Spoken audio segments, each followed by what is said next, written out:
why am I in a relationship? Mm. What do I really know about relationships? Who do I hope to become in a relationship? How much space can I hold for the partner in my relationship? Am I a match to the things that I want to attract in the other person? Mm. There's so much that can show up because relationships are the best and quickest mirror. Welcome to the Multiple Truths podcast. We're your hosts, Holly and Brittany. This is a space where we can come together healing in community, where we share our self-love journeys, insights, and wisdom. A space with no hierarchy or judgment, fostering love, compassion, and respect, and where we honor our differences. With open minds and hearts, everyone's truth is welcome here. We are in this together. Let's dive into the episode. Hello, and welcome back to another episode of the Multiple Truths podcast. You are here with Brittany today, and today I will be joined by Doktor. Ray is a best-selling author recognized by the team behind the Chicken Soup for the Soul series, which I think is super cool because I remember reading those books when I was younger. And with a doctorate in clinical psychology and over 28 years of experience as a life and relationship coach, Dr. Ray has shared stages with some of the most influential voices in personal development, including Marianne Williamson, Bruce Lipton, John Gray, and Eckhart Tolle. You may have seen him on the E! Channel, HBO, and KCAL 9 Los Angeles. His insights have been featured in Psychology Today, Men's Health, and the Los Angeles Times. So without further ado, let's dive into the episode. Hello, Ray. Thank you so much for being here with us today. How are you? I'm amazing. Thank you for asking. Great. And it's the new year. We're close up on the new year, and you have just so much experience under your belt. And I know around this time, the holidays, people put a lot of stress on themselves. They put a lot of stress on themselves when it comes to New Year's resolution. Oh, I want to get my life in order. I want to make all of these changes this year. I'm curious what your advice would be for people heading into the new year. Yeah, any words of wisdom? Absolutely. A process that I take clients through, and I used to do this also in workshops, particularly if it was themed as far as how to create abundance in, say, 2025 or moving forward. The first step would be is uh, what was difficult with this, prior year, the year Mm, before. mm, Very important, because if any of that is, say, unresolved within yourself, then there's a good chance you'll take that into the new year and you haven't gathered or integrated the new learning. So the next step would be, what did you learn from this? Then the next um, step would be, what do you do different next year? Or, you ah, know what I mean? So that's it. What was challenging, but mm, also what was amazing, mhm, uh, to what did you learn? mhm. And then what are we going to do this new year? I think, wow, I feel like that's a short and sweet but extremely helpful answer. I know, Mhm. based on my experience, I've never looked at it in that way. Like I know in the past, heading into the new year, I feel like a lot of people avoid what was difficult. It's like they just Mhm. kind of want to like brush it under the rug. They don't want to face that head on. Or Um, drink it, that the uh, one night away. yeah. Exactly, drink it the one night away. I know, like, something I really struggled with is having all of these goals that I set for myself, and it's just too much, and there's no Mhm. possible way that I can, keep up with everything I kind of, like, set in my mind, but I feel like that's just such a practical way to actually make change. Okay, what Yep. did I struggle with? What did I learn from that? How can I make change? Um, Can yeah, I share another thing? And it's please. this: is most people, when they think of New Year's, they actually think of staying up to midnight Mm, and celebrating like everyone else, and maybe mm, watching TV and the countdown, or being in some place with people you don't really know who right. are maybe hammered, Right. and that uh, it's the same thing you did maybe the year before and the year before that. And when you wake up New Year's Day, you feel hungover. You're like, oh, like you feel like shit. How's Yeah. that a strong start? What I recommend Mm. people to do is to uh, maybe change something different and wake up uh, the when the sun is starting to rise. Oh, I You like know, that. create instead of New Year's Eve, it's New Mm, Year's Day, and it's waking mm, up early and to really see the new sunset, or I mean, the sunrise, and to have something written down, like what I just shared, where what we're sharing is the things that you're letting go of, mm, last year, to the things that you learned, and then mhm, to kind of honor to source, God, Jesus, or whatever your new becoming, and to put mm. that in the new light, Right. literally the new light, the new year. Whoa. Whoa, I love this. I Yes. love this already. I'm already thinking in my head now. I'm like, how do I want to spend New Year's now this year? Normally I spend it just with my family and we stay Hmm. up till about midnight, but I love the idea of rising with the sun. And I know a Hmm. lot of people do, I think it's like the polar bear swim or something like that, where New Year's Day they go to a lake or something like that, and Hmm. they jump in the water and they start the new year off in that sort of a way, which Hmm. I feel, I don't know if that would be similar depending what they do the night before, but I really like the idea of starting it off on a fresh note instead of, Hmm. yeah, waking up hungover, because really that will set you up for the year to come. I'm Hmm. curious what your, I mean, you have 28 years of experience as a life coach, as a relationship coach. Um, I'm curious what your advice would be to people, just to and I'm trying to figure out the words here. I don't know if it's like get their life in order, if that's the word. I feel like a lot of people are searching, a lot of people are seeking, a lot of people are kind of unhappy just with their career, maybe within their relationship. Um, I'm curious what your advice would be to people and how to navigate that if they're in a place where they're feeling stuck or stagnant.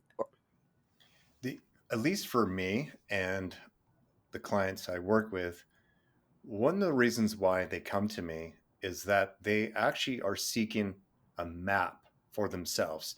Mm, So on the outside, they might come to me more for, say, the problem. mm, Last year, I met a bunch of narcissistic men. Why do I keep attracting these men? What is it about mm. me? Maybe something like that. Or last year, like, I really didn't do anything for myself. I didn't travel. It just seemed like a year of just putting out fires. I mean, people will come, and that's like the surface stuff that will like, that's a byproduct of something else. And what I it's very important to be able to label it so you can Mm, change it. So, mm, as an example, with the woman who, say, met a bunch of narcissistic men, it would be, how did I feel about this? How did I feel about myself? And what was the overarching, say, negative experience I had? And what would I prefer to be different? And what I mm, mean by that, just with, say, dating those types of men, it would be this: I didn't feel seen or heard. mm, Um, I crossed my own boundaries and ignored the red flags. mm, Uh, to Now that's something within that woman's control that she could look at and shift. She can mm. change. It's like, Right. okay, is it that I need to focus on avoiding men, or Mhm. these particular type of men, or is that I need to look within, Right. and establish healthier boundaries for myself, because I could have Right. said no many Mhm. times, but I was afraid, I was not authentic. That's Right. amazing. So that would be something that woman would go into the new year, uh, hoping to be able to be, and that is, I'm going to be as authentic as I could be, no matter what. I'm going to lean into this. So it's Right. not the thing is that, like, if you're vibrating a particular way, if you're showing up a certain way, with whether it's confidence or depression, if you're showing up withholding, remember, that's the energy, that's experience, whomever you're around will pick up on. Right. Okay. So what if there's parts of you that creates that conversation Mm. and the outcome? But Mhm. not just that, go even a little deeper. If you believe in the law of attraction, that we attract what we are in that moment, such as Mhm. we can even be upset with our own kids and be stressed and think that's isolated from when we get on a freeway, some person has road rage and then Mhm. all of a sudden like flips us off. Right. It's a vibrational match to our own anger that we left our home with. Right. So, if a person keeps manifesting the same Mhm. thing, Mhm. I always take that person within. And it's not Yeah. for people listening to this to say, are you saying it's my fault or that they're not circumstances that are out there that create this? I'm saying that at the end of the day, you have control over your emotions. Right. You have controls over shifting your perceptions. You have Mhm. control over saying yes or no and establishing strong boundaries. So start with that. And if you just start with that, things will change outside of you. Right. Yeah, I feel like a lot of people unknowingly search for love outside of themselves, Yeah. which is why a lot of people don't have those boundaries for themselves. I Mhm. feel like a lot of people are simply unaware that it starts within because, really, as a society, we haven't been taught. We've been taught to Mhm. seek things outside of us. And I do feel like, this world is changing and we Mhm. are learning. I'm curious how that journey started with you, if you're open to Mhm. sharing. Well, I'm not going to go far into like how I became a coach and when I went back to school to get my doctorate in clinical psychology. However, specifically about, I'm not avoiding it. I just don't think it's that juicy. Uh, I'll give you an example of something that happened, and it was when I was working on my dissertation, and I wanted to uh, meet a woman. I don't know if it was Mhm. because I wanted companionship. I don't know if I had anxiety. Not really sure. But within 1 month or month and a half, I had met three different women. Mm, And these were women I was physically attracted to. All three women, we kissed. It just seemed like the perfect thing. And it wasn't like I was trying to date a bunch of different women. I was looking for a girlfriend. mm, I was looking for a committed relationship. None of these women called me back, even after mm, that. Like I was gaslighted. Okay. Well, what's interesting about that is one of those women happened to be working at, or was an intern at Emperor's College, and it's an acupuncture school. mm, And you can get cheaper acupuncture by going to these schools, and you get the treatment. And yes, they have their supervisor coming in the room and watching what they're doing. Well, one of the women happened to be there, and I went to go get a treatment, and there she is. It was like, whoa, oh, one of those synchronicities. right. And I felt comfortable enough to ask her. And it wasn't like I was like upset because it Mhm, happened three times. mm, And I said, what happened to you? I mhm. said, you don't have to tell me. She Yeah. said, she said, you're kind of more of a rebound. She said, I had been Wow. in a relationship for a while and I was just kind of put myself out there, and I Mm, just like I met you a couple weeks after the breakup. Then she mm. said, but not just that, she said that same week my cat was attacked by a dog, Oh, and I was at the veterinarian to like I didn't know if she was going to live or not. So oh, why would she give her energy to me when right. her cat almost died? Yeah. Secondly, she didn't even owe me a response. Now I don't Mm, like I know I most of us would want that, mhm, but she didn't mhm. really know me. Right. But she shared that information. And I recognized that in that, like, I really wasn't available Mm, as well. I was kind of stressed about my dissertation and other things. I wasn't really available. right. And when I thought about all three women, they were Yeah. kind of in that category. So Mm, I I looked at that to see within myself what it is that was within me that would push women away or would attract these type of women. So mm, that gives you a little bit of story, like one more experience I had to recognize that I can't necessarily change people outside of me. I right. can't control the circumstances around me. I could just only be honest with myself and make sure when I get that feedback, even if it doesn't sound good or look good, Right. is a reflection of where I'm at. So I Right. know I didn't talk about how I started to think about this, but it's irrelevant. And it's this that happened when I was in my early 30s. Right. And so I'm 55 now. And so like it's not like it's something I have perfected. life is our feedback loop. Oh, I love that. Relationships are our feedback loop. And Mm, if I perceive it in a positive way or a mhm. curious way or Yeah. even neutral way, it's not going to be negative. I can Mhm. take the light from it, the learnings from it, and grow. So let's just say I began this journey when I was 24 years old. I thought that if I just focused on my vision board that had all these perfect like situations I would want, whether it's a relationship or a Mercedes or a house, Mhm. that this is what the universe would give me. And I used to focus on that. And Mhm. but what I didn't recognize was that the energy I was putting out there and the space I was coming from was lack. Like Right. I thought these things would like say add on to me, Yeah. so I'd be more worthy and attractive. I can get the attractive woman or get Mm. the respect and so forth. Yeah. So think about that for a moment. So what kept showing up was more insecure women. What kept showing up Right. was just things that wouldn't say work out. Mhm. And those things continued to kind of happen until I graduated from each one of those like Mhm. experiences. Yeah. And so where I'm at now, rarely do I ever have to put out a major fire.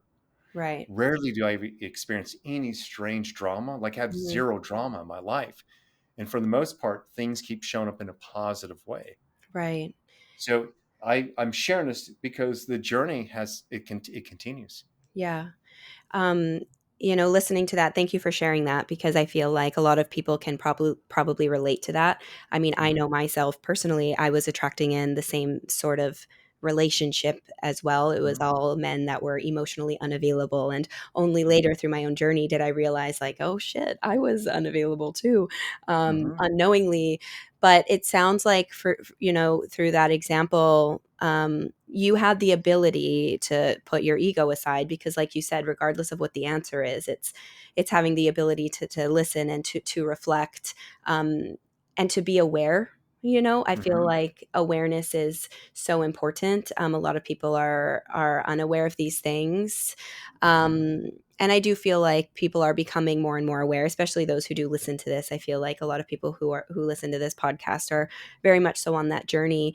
On the vein of relationships, a lot of people come to me who are in relationships currently that are finally I shouldn't say finally, but who are starting this growth within themselves. They're starting to look within, Hmm. um and they want that so much for their partners as well. Hmm. I'm curious what your advice would be for people who are in relationships who, yeah, might be at a different spot than their partner. What would you say to them? Now, when you say in a different place where their partner is, are you talking about like consciously, financially, to more developed, more engaged in a relationship? Like Mm. what? Yeah, that's a good question because, I could ask you any of one of those things. What I was referring to more so is somebody who's starting to better themselves, become more Mhm. aware of the lack within. Mhm. Because it's hard to maintain a relationship when only one person is growing. It happens all the time, and I have been kind of like love's executioner because truth will always slice, you know, Mm, things, and either a couple denies it or mm, they accept it. And what I mean by that is typically in a say unhealthy relationship, or let's just say one where they keep looping and they have this cycle of argument and they never can reach some agreement and expand, then that could be really troublesome because I think we want to grow. We want mhm, to be able to become much more than who we originally were. Like in other words, like I think in every relationship, there's kind of the on the 3D level, meaning it's kind of more simple. It's like, oh, we go to college and then we get out of college and we maybe we have our first job and then we leave our first job to our second job, and then that's when we're mhm, making more money, and hopefully we've been dating someone for 5 years, and mhm, then we get married, and we get a house, we have a kid. There's these steps that people still um, think that's the goal, that's the Right. map. Mm-hmm. But people who are doing the inner work, the journey more is this: why am I in a relationship? Mm-hmm. What do I really know about relationships? Who do I hope to become in a relationship? How much space can I hold for the partner in my relationship? Am I a match to the things that I want to attract in the other person? There's so much that can show up because relationships are the best and quickest mirror to see. Mm-hmm. Like, it's like a bullshit detector to see where we are and if we are those things. Mm-hmm. So if you are in a relationship where it's not that healthy, well, and there's challenges, well, you are exactly where you're supposed to be. It's not Right. like it's completely the other person. Mm-hmm. Sure, like the other person might be an alcoholic, but why did you Mm-hmm. choose to be the alcoholic person? Right. Yes, the other person maybe grew up in a home where the father, his excuse is that he grew up with a father who is, he might say, Russian or aggressive or whatever, and therefore that's his excuse or reason why he is impatient and raises his voice. But Right. why did you still choose to keep dating him Yeah. and being with? So no matter what, yes, there could be a person who appears to be more the problem person, but Mm-hmm. still, you're still choosing to be in that relationship. So Mm-hmm. whether or not that person chooses to embark on coaching or therapy, you Mm-hmm. have your work cut out for you at least a good 3 to 6 months before they even decide to go with you or Mm-hmm. anything. And the best way for another person to show another person that this can work, or at least maybe create some interest, is if you enter therapy or start working with a coach and you actually start showing up better. Mm-hmm. Things start feeling better for you. You start talking Yeah. about things from a more expanded perspective. Mm-hmm. However, what can happen is this as well, and I've seen it happen many times.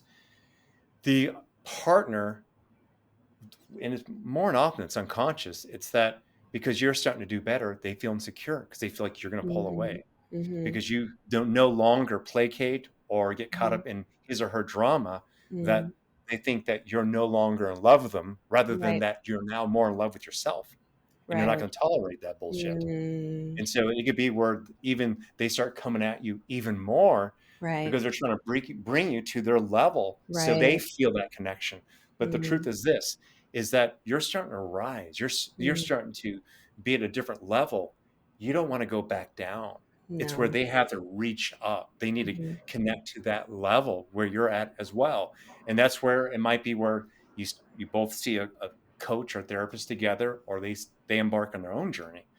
But those are the three common things that happen in when one person's doing the work and one is not. And that is, again, one is that the person doesn't really care that you're doing the work, doesn't see the value in it, Mm-hmm. and that they just kind of just keep thinking that you're the problem. They're Mm-hmm. not willing to take any responsibility. So Mm-hmm. even though that you're starting to get better because they come home every day from work pissed off anyway, they Yeah. don't see your change. Yeah. Okay. Number two, the person, you start to get better, Mm-hmm. and your partner starts to get really insecure, and it even starts to name call or tell you that this is a common one. You just think you're so much better now. You're on Mm. this high horse. Okay. Right. And so either you're going to, allow that to bother you and stop your journey, or you might have to make a choice, Yeah. either reach up or you have to leave the relationship. And the Mm. third one is what we hope for. And that would be, I like how you're showing up. Oh my Mm. God, you're glowing. You're like, oh my God, you've been at the gym more consistently than me. What are you doing? Mm-hmm. Well, here's my coach's phone number. So Right. yeah. Yeah, I always like to tell people what's best for you is what's best for everybody else, even if the transition's difficult. Because Yes. I see a lot of women who have kids, and they are fearful of leaving the relationship, even though that might be what's best for them. They're afraid of how it will impact their kids. They're afraid of, Yeah. how it's going to impact other people. I'm curious if you have anything that you want to say to that. Can you repeat the question in a different way? Yeah. So everything you said, I had chills as you were speaking. And of course, we hope that the partner is receptive to the growth and notices it and, Mhm, chooses to maybe follow along. But as we know, that's often not the case. Often, as you mentioned, what's required is to kind of walk away, to break up. mhm, A lot of people find themselves stuck, unable to walk away because there might be other people involved, for example, their children, and they're afraid of how it mhm, will impact their kids.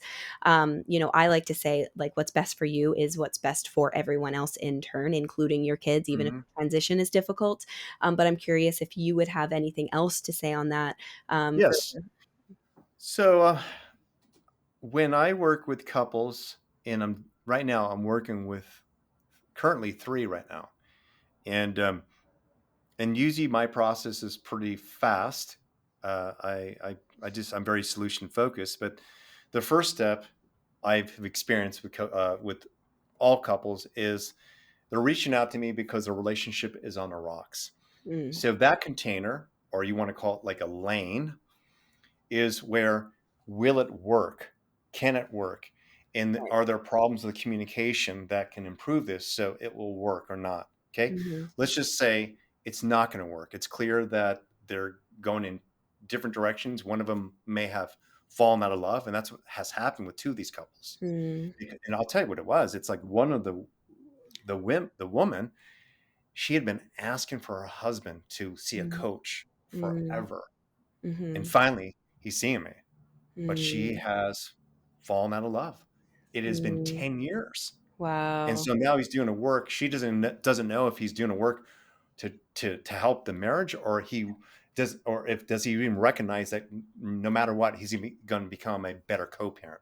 Like he needs to Right. do this. Like this Right. man lacks ambition and other things. So Mm, the problem that he experiences with himself, with or without her, creates problems in their marriage. So she mm, just, she's tried.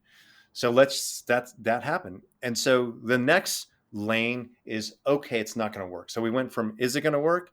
The next lane is it's not going to work. Okay. Now this is the grieving process. This is not the time where you start talking about logistics, you know, mm, co-parenting and whatever. This is the time where we create the container of what conversations are essential and which ones are not. So as an example, if they already have chosen to like eventually separate and get a divorce, then why would they bring up conversations of what happened 8 years ago? Why would mm. they start getting into more of the, say, romantic parts of the relationship? It's Right. evident that that didn't work. So we need to move Mm, more into like uh, uh, being amicable, mm. by being more logical, and almost like being, if they have children for sure, this is for team Bobby or team, Michelle or whatever. We need to, and there's going to be hurt. So like I Mhm, now have that couple in that middle container. They actually mhm. are becoming friends again. They Wow. actually, because Mm, what is now that she recognizes that he understands that it's mm, not going to work out, the pink elephant is out of the room now. mm. So now they've been having warmer conversations. It's Right. healing. I still Mm, respect you. right. So that's what the middle lane is for. That middle container. It's more like, yeah, we've been together for 20 years, and oh my God, I love you so much. I'm sorry that, that this is just where I'm at, but like they both are going through the pain. Right. Even if Yeah. one of them still is attracted to the other partner, Right. they both are going to experience loss. So I Right. make sure that they stay in that container to say whatever they think they still needed to say. So even Mhm. usually it's I'm sorry. I did the best that I Mm, could. It's really beautiful. And mm, I get emotional in that experience as mm, well. It's really beautiful. And it's almost as if they see each other from a different mm. perspective. Like I see you as a brother, sister, as a soul brother. Like we Wow. grew together. We're better people. Thank you Mm, for this journey. I appreciate you. Just imagine if mm. more couples who are going to get divorced were in that level of communication and consciousness, Yeah. and how Mm, positively that would impact the children. So the third lane is okay, logistics, 50-50, of course, to still pick up one parent might pick up the kids, one might not. If the mother, I'm just saying a woman, generalization, but it's more than often, is not working, she's taking care of the kids. Well, how is she going to support herself? Does she need to work also? So Mhm. these are certain things that we'll start to talk about. And then that leads to, okay, getting a stipulation, a paralegal, or, you know, I try to help them avoid a lawyer. Right. Okay. Interesting. Yeah. So, but imagine if they're already emotionally sound, then they Right. can talk about the logistical stuff without They can communicate. jumping onto each other with Right. aims, like such as just imagine Right. they bypass that, and then the other parent is picking up the kid and he's breaking down, and he's also telling the kid it's going to be fine, it's just change, and the kid Yeah. is like, oh my god, dad, you're a fucking mess. you know Yeah. you don't want to give your kids that, No. and you don't want to use emotional blackmail towards like the other Mm. partner to get the kids to love you. Right. Yeah. Yeah, you got to be and here's a hard one. It's when the kids like want to be with the other parent. Mm.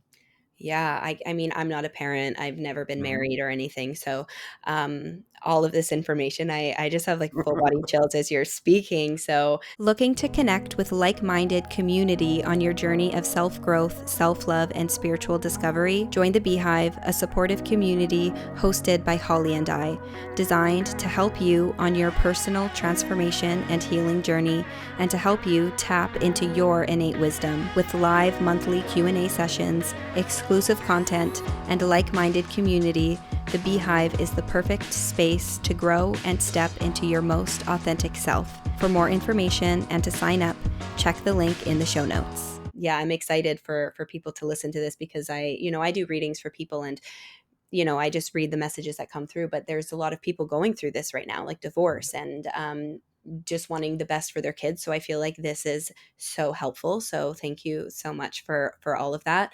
But You yeah, do readings? What type, like I cards do. or? Yeah, I do. Okay, so you definitely you play in the esoteric realms. Yes, I do like psychism, mediumship, tarot, all of Hmm. that stuff.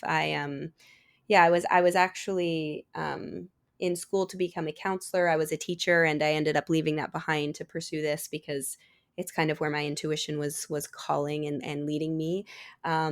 So in readings, doing readings, there are a lot of people who often seek guidance when they are going through things such as that. And I'm only 31 years old. Like, I haven't experienced things such as marriage or kids or anything like that. So I know that it's a lot of, I know that it's something that a lot of people are moving through right now for whatever reason, especially relationships. Like, a lot of women, it's primarily women who come to me for readings, men as well, but a lot of Hmm. them are having challenges within their relationships right now, which is why I'm really excited for this conversation, because we haven't really talked about this at all on the podcast, specifically like relationships with somebody who's really in this work. Um, So the women are into these types of teachings that you're yes, sharing right now. yes. So I'm going to take you somewhere. Okay, Okay, you I'm didn't probably ready. expect this. Okay, uh, do you know who Bashar is? I do, yes. Okay, so I'm friends with Daryl, and so I've had a lot of private conversations. In fact, my book, All It Takes Is One. A lot Mm, of what I teach in here is mm. based off the Essasanis. Wow, Yeah. interesting. So yeah. So I, and what I mean by that is my book was written in a way for human beings to be able to the quickest, easiest, and simplest way to kind of drop all these limited beliefs. It's a Mm, process. And so mm, the book is kind of serves like as a workbook. But the reason I'm bringing up Ashar is this, and I'm going to give you the reason this is happening. And it's not just happening with, um, with the women you're talking about. You're seeing it in our government. You're seeing it in mm, all these different systems that are starting to break mm, apart. They're supposed to. So in 2019, and it was November, Bashar let us know what was going to happen in 2020. Now, mm. he cannot share all the information because we humans need to learn. We need to have the experience Right. itself. So Mhm, he's limited with exactly what it was going to be. But he said, mhm. it's going to be like in your terms, freaking nuts. He I says you're going to be shocked with Yeah. the different beliefs to like you'll be shocked. He said it's a time like take it like as if you're looking at it with 2020 vision. It's a time where you're going to see a lot of splitting realities, Right. splitting realities. And what I mean by that is some of you are going to experience heaven on earth and some of you are Mhm, going to experience hell. Mm. You're going to see completely different opinions and about, things that haven't been spoken about. Yeah. This is your opportunity to have the conversation, to Mm. grow, to figure out what new earth you want. And Right. this goes all the way to a lot of people in their Mm-hmm. intimate relationships. Yeah. They're not being authentic. They haven't been Mm-hmm. asking the right Mm-hmm. questions to themselves. Um, they're being you're getting we're all getting opportunity to be more transparent with Mm. others and ourselves, to be Mm-hmm. more open, and It's to like, be really clear with our strong yeses or nos. right. We're like peeling the mask. We're finally Yes, peeling the yes. mask. Yeah. Um, yeah. And I myself have been, I mean, the way I say it, the message I've been getting is Earth is going through a death and a rebirth. And what's Mhm. happening is all of this darkness is coming to light so that we can Yes. see it, we can acknowledge it, so that we Mhm. can dispel it. But we need to see it first, which I believe is Yes. why we are seeing all of the chaos that's happening in the world. It's a Mhm. direct reflection of internally the collective consciousness, what's going on internally, as within, so without. So a lot of people are going through their own death and rebirths on their own, which is resulting in breakups. It's resulting in all of these things. Like, I know for me, I've always believed in this sort of a thing. I saw spirits ever since I was a child, but my true awakening, I mean, I believe an awakening happens in layers. It's not just one sort of a thing and that's it. But I really started peeling the onion in 2020. It was Yes. that year that really kind of got me to start seeing the world in a different way. For me, I had a lot of fear and a lot of anger. I remember Mhm. waking up having like an attack in the middle of the night, which was I've never experienced before, like waking up Mhm. panicking without, like, in my sleep. And my partner at the time would be like, Brittany, like, what's going on? Are you okay? And then I'd snap out of it. And I'm like, oh my God, I don't even know what happened. And that's when I started focusing on me. And then a breakup ensued. I quit my job as a teacher. I dropped out of school and all of these changes. And I started on this path. And especially with what's going on. I mean, the elections just happened, not trying to get too political or anything like that. For those listening, we're filming this in November. This will be out in January. But there's so much hatred in the world. There's so much divisiveness. And I Mhm. always like to say what the world needs is love, Mhm. understanding, compassion, and unity. Love does not choose sides. So the more Mhm. you're able to focus inward, the more you are able to have genuine compassion for other people, not coming from a place of judgment, but having genuine compassion. That's when we will truly be able to make change in this world. But a lot of people are still in that state of that, because I believe heaven and hell is resides within you. They're states of being. A lot of people have so much hatred. They're in that state of hell. And I feel like a lot of people who, listen to this, they're on this path of healing. A lot of people who listen Yes. to this are also very spiritual. I feel like we are the change makers, and we need to show more of that compassion, because a lot of people are going to be going through these mass awakenings, and Yes. it's going to cause havoc for a lot of Yeah. people. And yeah, Yeah, it's the heaven and hell, it's a perfect description. It's exactly what Bashar said in 2019. And mm, he continued to say that as well. And yeah, the thing is that, first off, I want to commend you for that process you went through, mm, because like here, your identity was a teacher. Your mhm, identity was probably some future. You'll retire in your mhm, 50s and mhm. blah, blah, blah. So I understand, without you sharing with me, kind of the things you had to surrender. You know Yes. what I mean? Yes. Okay. Oh, yeah. Again, I totally get that. Okay. Mm, So, um, and that was scary, because part of that, what was connected to that, was actually who you thought you were. It was with mhm, maybe having some stability. It was with having health benefits. It was with like mhm, having a good retirement or something. mhm, All of this stuff, when in this now moment, all you know is what you know right now. What you're to mm, become is going to change as your consciousness expands. So mm, none of us can really, like, even Abraham. I have a recording where she talks about, like, we've never met a human being who can project in the future for where they are now to where they're supposed to be or where they're going to go. All they can do is be a best match to who they are, be authentic, live their life, and life will take them where they're supposed to go. You know what I mm, mean? So, mhm. but a lot of people find that to be scary. And Yeah. So those who are struggling in these relationships, a big part of the attachment is that they feel lost in their own life. So the relationship gives them some comfort or anchor, Mhm, you know what I mhm. mean? Or that they truly are not content with their life. Therefore, at least when they're with this person, they don't feel lonely. Yeah. So we need to really take personal responsibility and own Mhm. what we really feel inside. Yeah. Yeah. I feel like it's, that safety. A lot of people rely on those relationships for that safety, receiving that love externally.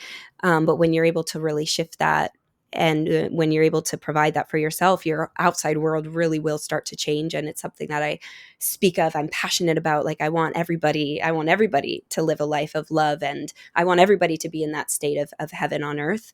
I'm curious, excuse me. Excuse me. I'm curious, on this vein, talking about this, I, can talk about this stuff all day with, and I know you're aware. And before I jump into this, first of all, I want to say thank you. I feel so seen, everything you said. Yes. Yeah, I really feel seen. And I know that it required, like, you've definitely been through that yourself to see it. Um, Yes. but I'm curious what you would have to say to people, because I feel like over the next few years, because of this havoc that is coming, like the darkness coming to surface, I feel like there's a lot of fear. And I really like to tell people, like, your power lies in your ability to see in the dark. If you have the ability to see in the dark, it has no power over you. Therefore, there's nothing to be fearful of. But there's so much fear, that divisiveness. People are like, what's going to happen? This chaos that's going to happen. What is it that I need to do to keep safe? Um, I'm just curious what your advice would be to people who might be a little fearful, or advice at all surrounding what's to come. Well, I'm not saying this because I'm pushing my book. I but it actually is really good what I'm Mm, about to share here. So I have a chapter called Claiming Individual Power, Breaking Free from the Collective Script. That's the mm, name of the title. And in this conversation in the book, what it talks about is how, and it gives you a simple exercise to, in a way, project onto all what you see. mhm, Just let's just say there's a lot of people are fearful what's going to happen, who was elected, and so forth. mhm, Okay, so imagine they project onto whatever they think the problem is. Then they write down the emotions that come up, the thoughts that come up, and then they are uh, directed to look at their own life to see if there's any correlation. Every time there's a correlation. Every time. I'll mhm, give you an example. I'll be this up front. In 2016, 2017, what was getting kicked up by a lot of women is their unhealed rape. When Trump won, mm, you have no mhm, idea how many women were in therapy mm. for just like what the archetypal energy that he was representing, Right, all of it. And it wasn't, I mean, the Me Too movement also pushed that narrative as well. And then a right. lot of people were getting convicted. So of course, Mhm. that was so it was not just Trump, it was a Me Too. Yeah, It was a collective narrative. So of course, women seeing this yeah. on social media and had been perpetrated when they're 13 or Mhm, you know, or molested by a family member, it mhm, started getting kicked up of like, mhm. oh. And so the exercise I have in a way kind of connects to that, where there's some healing that maybe has to happen. And this is Right. not changing your opinion about, say, the perpetrator, or you're not supposed to think that Trump is a nice guy now. It's more like, you're never going to work out your own stuff with him. He doesn't even Yeah, know you, yeah, or with anything else. Like most of these things we think are problems, yeah. they're not like physical things you can actually touch. Right. Okay. So, but if you're having a charge, that's yours, Yeah. and it's sacred. So Mm, take what you're thinking or feeling from this, look mm, within yourself of like mhm. maybe seems like a correlation what you went through, and Right, heal that. And that's right, that's in my book, because right. in my book I go through this whole process of like really eliminating like all these outdated beliefs and thoughts. And Yeah. also in the book, when you finally get to that chapter, you already kind of have a script in which you see was your life theme. Because most people, when they come to Earth, they're choosing themes. They're choosing Mm, life themes to explore and to learn more about themselves. But not just that, yeah. to expand consciousness. And what I mean by that is that there's even courageous souls that come forth to not live a real long time, such as, Right. I don't know, I'm going to digress, but I worked with a little girl who had cancer, who was like Mm, 6.5 years old. And they brought me into the hospital to work with her. And when I worked with her, she went to really deep, wise place. And then we did a past life regression. And she mm. said, I don't have a problem here. I'm concerned about my family. Oh, And so she yeah. talked about how she came here to bring the family together. Oh, Yes. yeah. So we just really don't know. We don't know.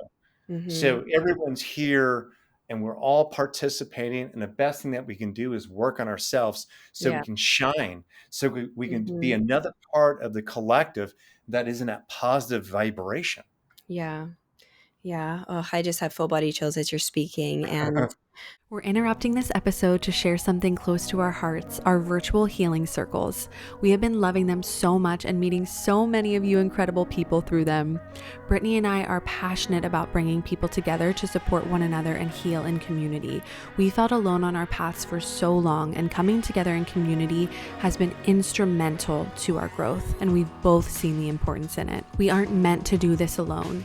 In unity and vulnerability, we find strength, courage, and support each other on our paths back to ourselves. Our monthly virtual seminars blend discussions, workshops, and practices to nurture your mind, body, and spirit. Whether seeking guidance, healing, or a listening ear, our gatherings offer a safe, inclusive space for people to connect, heal, and grow. Join us on this journey of healing in community. Together we can heal, grow, and thrive. Register for the next circle using the link in the show notes. We hope to see you there. I believe the same, that we're all here on our own unique path for different reasons. Yes. Some of us choose to be here a long time. Others come. Mhm. I don't know if a sacrifice is the right word, but that girl, you used as an example, it sounds like Mhm. she's such a wise, beautiful soul, at such a young age, to already know why she was here, to kind of sacrifice the rest of her life to bring her family together. I think is such a beautiful, just such a beautiful thing. So thank you for sharing that. But you're right. Like we don't know. We don't know. And I feel like when we're triggered, there's a lot of like displaced anger in the world. A lot of people like project it onto Mhm. other people, like you using the whole Trump thing Mhm. as an example. You know, instead of reflecting and saying, okay, like this trigger or this whatever this is that's coming up for me, this is opportunity for me to heal more within. um what's coming to mind is like even like road rage.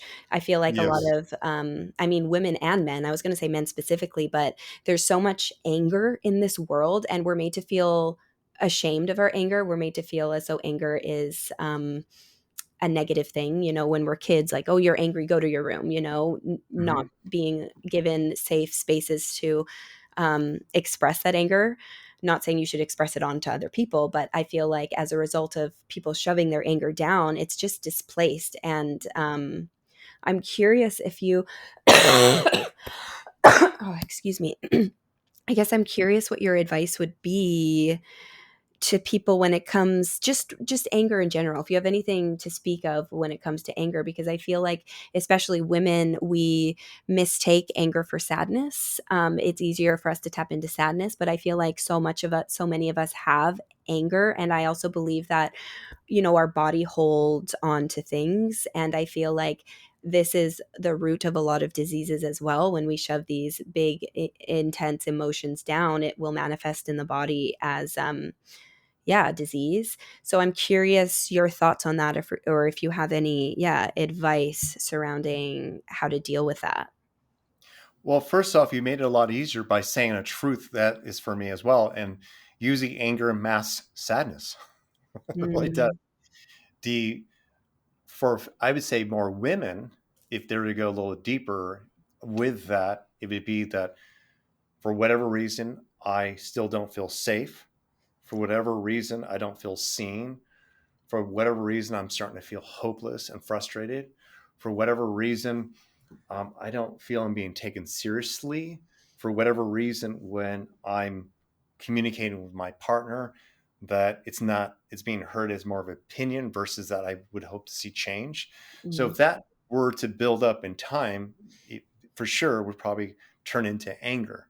mm, And so I don't focus so much on anger, and nor do I try to help people manage their anger. mm, I go the opposite, and it would be this, like simply asking, how many things did you do today that made you happy? How mm, often are you thinking of happiness? How mm, often are you experiencing joy? How often are you doing the things that actually excite you? Well, every person who say has the emotion anger, when they answer that, you'll hear primarily they've been looking at a cracked mirror. They have been doing something they don't really want to do. They have been dealing with maybe a lawsuit or something like that. You know what I mean? mm, So it's just like their nervous system has become depleted. uh, mm, their serotonin levels are maybe out of whack also because biology follows emotions and consciousness. And so therefore, by paying attention to life in a negative way and not making a change or action mm, or taking the actions they need to get out of it, it eventually turns into anger. And I'm mm, working with this happened yesterday, or no, 2 days ago, and it's a woman I'm working with who it's clear for me that the person she's with is not a right fit. Like I saw it, mm, and she started to raise her voice, and she was upset. mm, But she also has come from that place because after what it was the first time she's mainly my client. She mhm, brought him on, and what I mm, saw was that she saw him interrupt me the same way she interrupts her. He mm. interrupted me in the same way, and he interrupts her too. It was easier for me to mediate and call these things out. Right. And what I noticed is that it was more, I feel like it was her seeing that what she already knows. It was her seeing like, oh shit, I've been hanging out thinking that I've been waiting for his potentiality. So Wow. when I saw her getting angry Yeah. or whatever you want to call it, I can sense that it was more coming from that place. Like, why did I wait so long for this loser? Why didn't I listen Mm, to myself? Why have I been mm, holding myself back? Because she's smart, she's independent, she mm. makes her own money, she has her shit together way more than him. Right. So I didn't feel like Mm, she was even yelling at him. I felt mm, like she's almost like it was yelling at herself, but like, mm, and after the session, she said, I've never had these feelings before. And she said that I actually don't really think about him. I'm not really thinking about him. I feel less of attraction. She said, this is a strange feeling. I said, yes. I interesting. said, you're becoming more authentic. She said, I need to integrate that. I said, yes, of course. Yeah. But it was where the session was set up in a way where she can see, oh, it's just not me. Right. She could see It's it not out, just me. taking it Yeah. less personal. 'Cause I, Yeah, because I'm yeah. there. Yes. And that Yeah. happens sometimes with Uh, working with couples. They'll see, their partner like project onto me, say right. things that are kind of hateful. Like, wait a minute, Right. this guy just met you 10 minutes ago. He Right. obviously cannot be that much of a dick Yeah. or for you to Mhm. like actually be disrespectful. That's Right. you. There's something within you that needs Yeah. to be looked at. Mm. Yeah, I think that's really interesting because I do feel like, especially in relationships, or just any sort of interaction, we are so accustomed to take things so personal, like Mhm. what's wrong with me, like that sort of a thing. And when we're able to kind of like, I feel like take a step back and view whatever situation from an outside perspective, it's so much easier to see clearly. But I feel like Mhm. we get so wrapped up in our emotions sometimes that it can be difficult to do that. Um, I have a question. I'm curious, with your years of experience, have you noticed like a correlation at all between like physical health and mental health? Absolutely. Yeah, my mentor worked with Louise Hayes in the 80s when they were helping men who contracted HIV heal naturally, but they were shut down by Fauci back then. I'm just Mm, sharing it. I need to be vocal about that. Yeah. interesting. So, Mm, yeah, yes, yes. So, point is that I have her book. In fact, if you eventually write, if you buy my book, the first chapter I mentioned Louise Hay, or Okay. the introduction, because my first self-help book was You Can Heal Your Life. And so I Mm, still go back to the back pages where they show you the correlation with life circumstances you're going through, or mm, thought process you are having. As an mm, example, I was married, and right after the the divorce, or let's say it was official, I passed the kidney stone. Anger. whoa. Yeah, I Mm, released. you I released passed it, it. and I wasn't. It wasn't my diet. It was strange. I was Mm, that happened. That would be an example. Also, I used to be very controlling, not of my partner, like you need to do these things, but more life, a mm, perfectionist, kind of anal retentive, and I right. developed IBS. So my Mm, basically my bowel movements were a reflection of my controlling mind. Heal mm, that also. A lot of people don't. It took me yeah. 13 years to let Mm, go of myself, for me to, you know, have a healthy, elimination. right. So, and when I work with clients, they'll more and often they'll like say something about their health, and in real time, like if we're on a Zoom call, I'll go quickly research and say what it says, and like 99% of the time it's accurate. Interesting. Yeah, Yeah. I believe that. I believe our bodies are so intelligent and they try to communicate with us. And I think a lot, like the root of a lot of the issues our bodies have stems from something so much deeper than just the physical body. Um, so I'm yeah. going to give you something that's going to trip you out. And I know women, some women are going to think I'm freaking crazy, or they're going to try to find this. And it's not, because it's not, it's not out there, but it's in some conversations. So the whole idea of hormones, like Hmm. women going through hormonal changes. Okay. Hmm. So the way that Bashar looks at this and talks about it is this. He said, yes, typically on your planet, and particularly cultures, that women go through this process where, their hormones change, they go through perimenopause and so forth. But he said, but also, do you know that it doesn't happen in some other cultures? He says, collectively, you have created these consensus agreements, which Mm, show up in your biology and so forth. And this is what came up in a conversation. A lot of the women, as they get older, they feel less relevant, less mm, attractive, less seen, no mm, longer as the hot young one. And mm, therefore their hormones could possibly match that, because they start losing their sexual mm, drive, because they're not feeling sexy. mm. They start becoming apathetic, because that's how they've been thinking about themselves anyway, by Right, like not feeling like attractive anymore, because their body's starting to gain weight a little bit more. right. And so but he didn't say it's exactly that. He says it's Hmm. not this or that, it's this and that. Right. And whereas women who did not go on the pill, when Hmm. they're 14, 15, 16 years old, are having less complications Mm, also. So, there's that as well. Like, and that's the yeah, collective narrative that's kind of popped up also, where we're trying to look at our health system of like, right. like how negatively like changing our hormones can impact us when we're older. Yeah, So what I'm trying to share is that there's many pieces to this puzzle, right. just in that topic alone. Yeah. But as you know, you'll see people like in Asian countries where they seem fine. Wow. They're not watching the same TV. They don't have Mm, this, in India, they don't have the same body dysmorphia mhm, issues that we mhm. have in the United States. Do you Right. get where I'm coming from? Oh, 100%. Yes.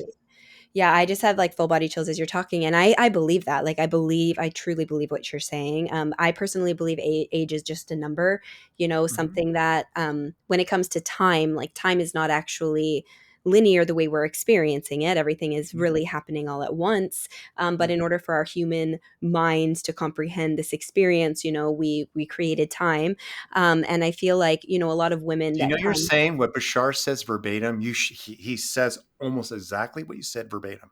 Oh, just now. interesting. That line right there. Interesting. He almost just like that he says that for the human mind to see where they once Mm, were, it will appear as if it were in the past, but it's mm, you actually examining yourself from mm. still a now moment. Interesting. So if you feel sadness about what had happened in the past, you're Mm, actually experiencing sadness now by how now. you're still paying attention to the Mm. experience. Interesting. Interesting. I don't do exactly what Bashar does, but I do channel as well, and a Mhm. lot of these messages are just kind of like Yeah. what I've received. Mhm. And it's mind bending to try to put our human minds around it. Mhm. But because of that, my belief and what I've learned, I truly believe age is just a number.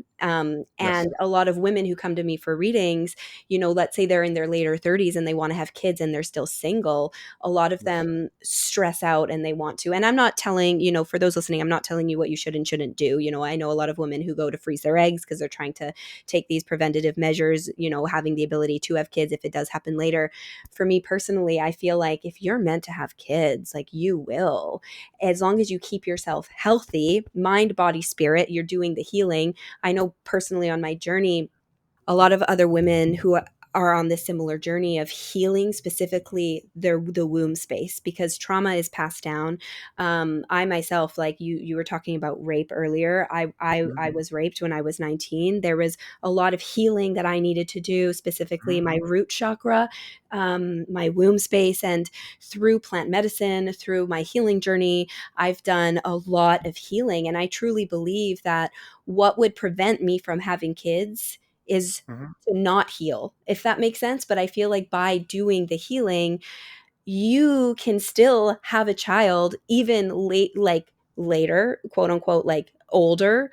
I don't think that I don't think that really there is a limit, but I believe Mhm. that we've convinced ourselves that there is a limit, which is why we see that reflect our anatomy, if that even makes sense. I'm trying to explain that. So, yeah, no, thank you for bringing that up because I wanna so there's a lot of things that I might say that is in your psyche and you thought about.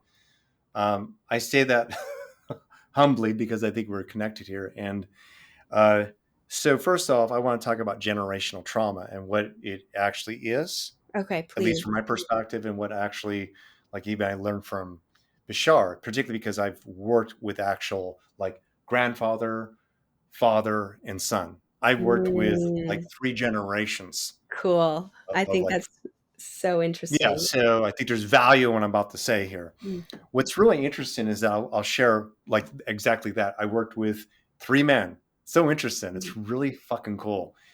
Well, and they also went to past lives. So in that family, they had a heart condition. mm, They had all of them, mm, but the mhm, heart condition was connected to a broken heart, emotionally mm, broken heart, losing a child, wife dying. So mm, in all their past lives, they went to the space like their prior self and where like they didn't continue to live their life. One even mm, committed suicide mm, because her husband didn't return from war. Okay. mm, All mhm, right.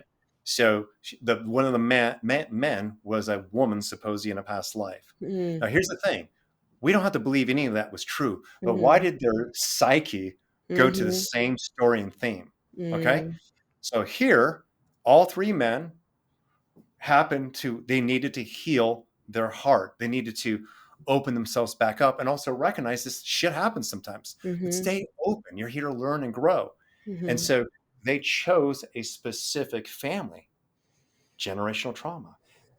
Is it trauma or not? But they mhm, chose a specific family that would have heart issues or the mm, themes in which they would have opportunity to either continue to pass on the mhm, hurt and like losing yourself when someone breaks up with you, or to mhm, change that legacy, to mm, change that pattern. mm, And that family did.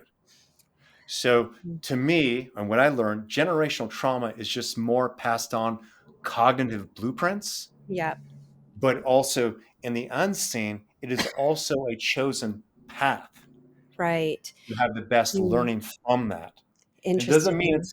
it's easy, and it's not like there's some people hear this stuff and they reject it, and but they come from this Yeah. perspective of like being a conscious fetus or like they go, oh, are you saying I would just choose an asshole dad? I'm like, Mm.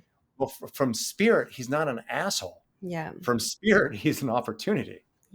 Ooh, yeah. Oh, I have full chills. I love that you're talking about this and using this example, because I was actually, I don't know if I've talked about this on the podcast, but I was talking about this with someone recently. And I was saying, like trauma is passed down, whether, you do choose it and everything that you're saying. But I'm like, there's something to, it's like in the medical field or in society, we talk about like, okay, does high blood pressure, for example, run in your family? Is it something that's just genetic? Oh, you can't help it. It's just genetic. And I'm like, there's something deeper. It's not just genetic. There's something deeper, and it could be passed.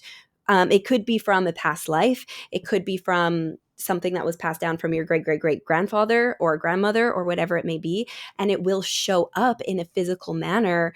And Yes. and you'll see it could be passed down to your kids, their kids, et cetera, et cetera. And it's so much more than just the physical, though. It's not as simple as, oh, here's the medication, now you don't have to worry about it. If you want to get rid of it, to prevent it, to stop it, like you said, so that the next generation doesn't have to deal with it, it's the healing and getting to the root of the problem. Both I of my parents had high blood pressure, by the way. And mm, I remember my mother saying, name on, your grandpa had high blood pressure. I have high blood mm, pressure. You're going to have high blood pressure. And mm, I didn't believe her uh, because my mom was a little bit more stoic and she pushed stuff down. And my mm, father, as well, where he kind of was, he would always take the higher road and not really honor himself. So it was a buildup. mm, It was poor coping mechanisms, but also maybe their diet. But I would say this is that I like my brother, who's a year older than me, definitely has a lot of anger issues. mm, And so my brother, who's even older than him, no, but he can lose mm, his shit. But he's definitely a really loving brother. But I don't have high blood pressure. mm, I don't at all, and I never mm, will. I never will mm. because I recognize the direct correlation to the heart. Right. I As have long to. as I'm soft in my heart, I notice that my blood pressure is always even just a keeled. It's like really there. Interesting. And and that's what I learned Mm, by being raised in a home that mhm. had the possibility to just stay pissed off all the time. Right, right. But I didn't. I graduated. You recognized that as a learning opportunity Mhm. as opposed to a life sentence, Yes. and made change as a result I of love that. that. That's a great nickel word. Life Thank you. sentence. Instead of a life sentence, yeah. Yeah. Um, excuse me. I'm noticing the time. We're already over an hour here. I feel like I could just continue this conversation with you. You have so many beautiful pieces of wisdom. I'm curious if there's any final messages or anything else that you'd like to leave the audience with today. I feel complete, meaning that I don't know much more to say. One little thing, and it'd be this, and that's, you know, I hope that your listeners will receive value from this. And the best step and quickest step to healing everything is taking personal responsibility. Hmm. I mean, those are things that are within your control. As an example, let's just say you had an Uncle Harry who was an asshole, looked at you in a inappropriate way, or even maybe touched you. I'm not Mm-hmm. going to ask you to forgive him, and I'm not going to have you take personal responsibility for him. It's Mm-hmm. more turning around. How have I lived my life by thinking about asshole Uncle Harry? To what things have I held back from in my life from not healing this? Um, Mm, what things did I avoid out of fear from what had happened to me before? What parts of my life have I not grown by giving my power away to what Uncle Harry did? Do you understand? So right. taking personal responsibility is more directing these questions to yourself rather than Mm, project, and look at that so you can comfort your inner child. So you mm, can finally like really look at yourself in a sacred, beautiful way. And your soul, your body wants you to answer those questions, because mm, what will come up is, yeah, I thought I came up with the idea, it was my fault to when I knew that I was right, but I got afraid to say something. I was right. I should have been authentic no matter what. Like it's a Mm-hmm. beautiful thing. And so just take personal responsibility, but remember, it's not you're taking responsibility for other people. It's for yourself and how you can show up anyway, no matter what. No, I love that. Thank you. Thank you. I know that I definitely, I found value in this today. There's definitely, yeah, I definitely learned a few things today. And so I'm sure that the audience did as well. So just thank you so much for sharing your Thank you. wisdom. Thank you for your perspective. Thank you for your time. And for those listening, I will have all of Ray's like links and link to your book and your social media and whatnot in the show notes below, so that they can find you. But yeah, thank you again so much. And for those listening, thank you so much for listening today. And until next Wednesday, bye guys. Thank you. As we wrap up today's episode, we want to extend our deepest gratitude for joining us on this journey. Your support does not go unnoticed. If you enjoyed this episode and find value in our conversations, please take a moment to leave a review. Your feedback not only helps us grow, but also allows us to reach more people who can benefit from our community of healing and support. Every review, every rating makes a difference. Thank you for being a part of the Multiple Truths podcast family. Thank you so much for joining us on this episode of the Multiple Truths podcast. Keep speaking your truth and spreading your light. We love you, and we'll talk to you next Wednesday.